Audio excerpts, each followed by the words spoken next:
The statistics are grim. While death rates for major cancers like lung, breast, and brain cancer among people under age 50 have been going down, colorectal cancer deaths among people in that age group went up about 1% each year since 2005. Moreover, by 2023, colorectal cancer surpassed all other cancers as the top cause of cancer-related death in people under 50 overall. The study also noted a steep rise in cases among people in their 30s and even 20s. The symptoms are not as obvious in young people. Carolyn Vasquez was 27 years old when she was diagnosed with colorectal cancer. It was 2018. She was newlywed and had just returned to her hometown in Oak Harbor after serving in the Peace Corps in Paraguay. Around that time, she noticed unexplained weight loss and feeling waves of fatigue. And I was also beginning to notice blood in my stool. And so I had gone to the doctor, a couple of different doctors, like an urgent care.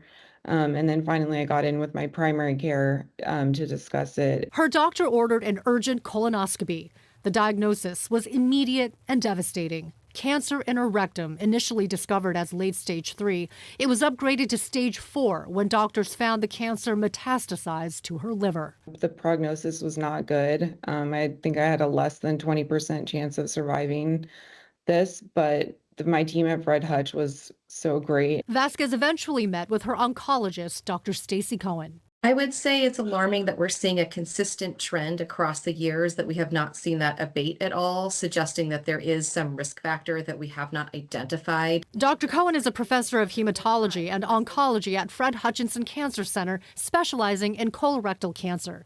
She notes current screening guidelines recommend average risk people start colorectal cancer screening at age 45. We don't screen patients under 45 unless they have some kind of symptom. And I hear day in and day out about young patients who did have a change in bowel habits or blood in their stool or abdominal pains, and they might have even saw their providers and told them about these symptoms, but often young patients are told it's one of a more common symptom like IBS or hemorrhoids, and they don't actually get checked out. So what's causing the rise among younger patients?